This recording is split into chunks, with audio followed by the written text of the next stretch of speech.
explain the journey. So the first principle is how to become an expert. It's the expert's journey and understanding this journey. And can you guys see that? Definitely not? Okay. I will do my best. I'm a drawer, that's why I don't plug in. Okay, so you look at this as like a journey to mastery, okay? The problem is most people, they have instant result, like microwave mentalities in today's society, especially with how much information is at our fingertips, right? We go, oh, I'll just Google it real quick. Like, I don't want to sit there and read an encyclopedia. 20, 30 years ago, you had to go to the library, you had to pull out an encyclopedia to figure out what the capital of I don't know, Thailand is, right? We know that one, right? It's a joke. So, what happens is, raise your hand if you've done this less than a year. Let me see my rookies. Where you at? Good job. You make it through a year. Don't quit. Give it a full year before you just say, this isn't for me. I promise the first year is the hardest, and you're in training mode. So you're this train, your whole focus is I need to learn, I need to figure it out. I don't want to be a quitter. I don't want to be that guy that was I tried it, then I sucked, so then I went and got a job at McDonald's. Don't be that guy, because you've seen those guys come and go, right? Okay, cool. I invite you to just stick it out for at least a year, because the first year is the hardest. Why? Because you never have to do the first year again. Right? Second, you then become, we call this good. Yep, I'm really sophisticated with my stages. This is the good stage. This is where you become complacent and you start to actually make money in this job. Here you might be I'm still broke, but I see a light at the end of the tunnel. I see promise. My best friend's making hella money and I'm still broke, but I know I can do it. Right? Some of you guys might be sitting in that phase right now. Wow, everyone that just laughed, they're yes, Tommy, that's you, dude. Yeah, I see these pointing fingers. It's you, man. One more week and it'll click. No, but the rest of you, most of you guys are actually sitting in this phase, hopefully. A lot of you guys are right here in the complacent. You're good. Why? Because you make enough money to get by and survive. The biggest problem in this industry is you get paid too much. So then what do? You do enough to get by, and you do the little minimal amount of work in order to make your survival note. You picking up what I'm putting down? Say I'm getting it. So you said, let's just say, how much did you make before you did this job? What was your last job? Training. You were training, personal training? I wouldn't have ever done. He shaves his arms, guys. So anyway, that's how you know. Don't beat me up or easy. Okay. So how much, if you don't mind me asking, how much did you make personally training? It was probably 30, 40 grand. You still have meat on the bone, so you weren't starving, right? Yeah. You had enough to eat. Yeah. You aren't living in the streets. I didn't see a tent outside. Right. So you had enough to live, right? Yeah, it's a Humvee. You got in a Humvee, love it. You got a house on wheels. So the problem is you transitioned to this job, right?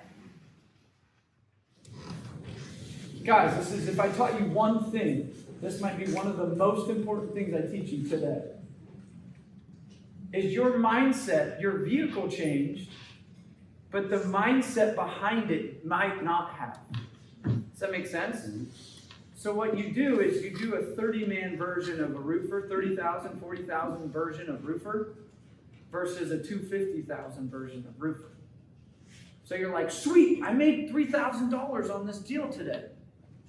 And you worked nothing the rest of the month because you felt like your bucket was filled. Guilty, anyone?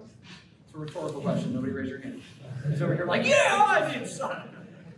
The problem is until you break that mindset of your relationship with money and your relationship with where you stand in society and where your level of expectation is financially, you will continue to do this level of work. You'll still get paid $30,000 in this vehicle. So what did I do? My second year, my first year I made $20,000 in the summer. 18-year-old kid. For an 18-year-old kid, I was the top of the world, right? I was that guy that all my friends were like, he's paying for the dinners and drinks and gas money and the fun. Right? And driving there. And driving there. Like, where all of my other friends were broke or calling mom being like, will you pay my lunch money still? I then was dating a girl and I was like, oh, I need to get married. So I said, how do I trick my brain out of complacency as a 20-something-year-old kid? And I said, the breakthrough needs to happen when my nut becomes $80,000. When my nut becomes $200,000. When my nut, but I didn't want to spend it all. I'm frugal. I drove a Kia until like 2 years ago. Why? Because I want to buy a house because I think renting is stupid. I think it's literally like wasting money. It's like throwing money in a toilet. Because my dad did real estate. He taught me good principles growing up. And I was like, renting is for like the weak. Was my belief system. And so I need to buy a house. So I didn't even know that you had like an FHA loan thing. So I was like, I need $40K to buy that house as a down payment. Then I need, $7K because I wanted to buy a dope ring for this girl and get married. And then I wanted to go on a honeymoon because somebody's got to pay for the honeymoon. And then I needed to pay for school and living and stuff. And in my mind, it was like 20 grand. Like I needed tuition, I have this. My parents weren't like, here's a handout. So I started adding this up and it came to 80K. And I was like, I don't survive because I will not live in somebody else's house. So it's going to be my house. I'm going to rent it to somebody too in the upstairs.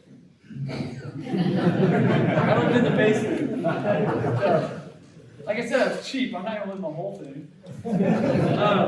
So it was 80K. That next year, I sold that summer, and I said, I'm going to go ham. I made $82,000 that year. Spot on.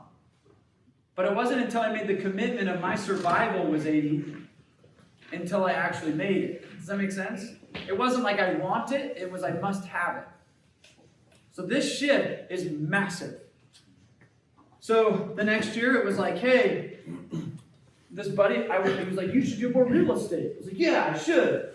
Because I'm not an idiot with my money. I'm going to put it in good places instead of buying a nicer truck each year. I drove a little like Kia.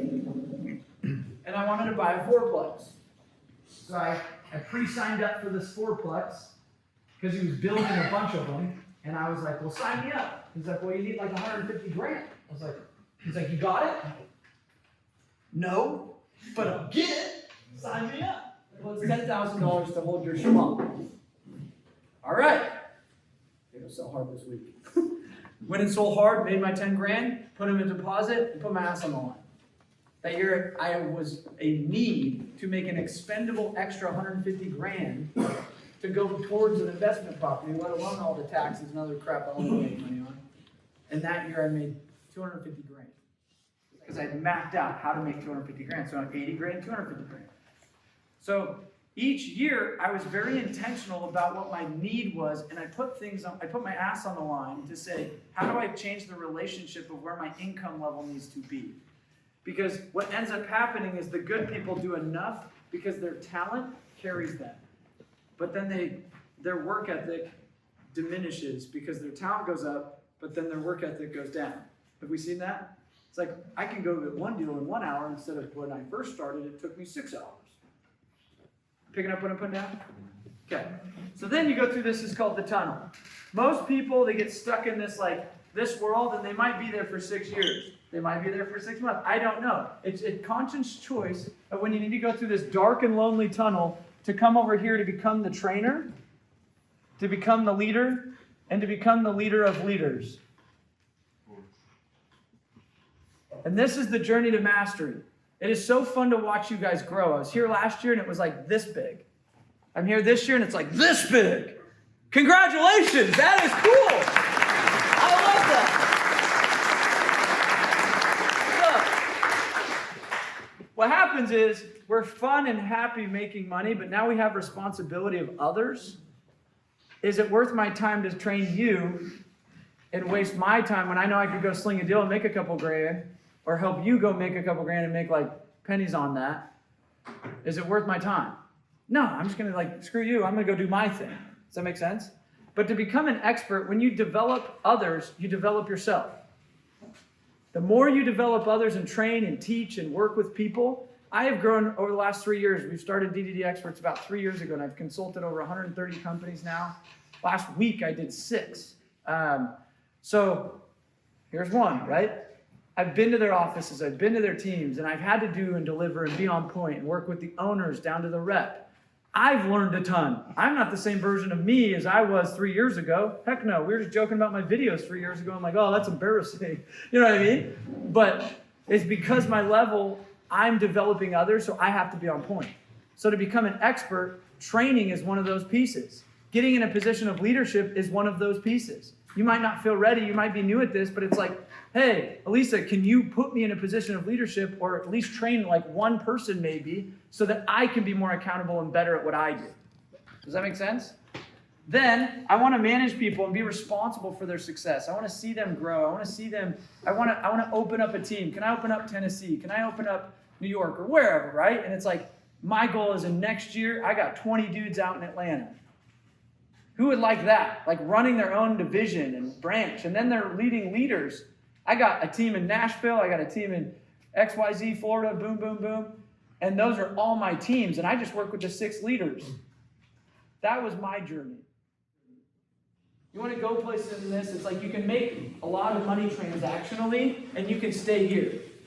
But it's very transactional. It's like running on a hamster wheel. If you don't go up, it's like you're a doctor. If they don't do surgery, they don't get paid, right? And that's a hamster wheel. I would rather build an oil well, which, whether I'm there or not, it is pumping out money. Does that make sense? The only way to do that is to grow a team and develop others and to build and create leverage. So it's not just you, but it's a team under you. Does that make sense? So I made way more money when I managed 70, 80, 100 people like this.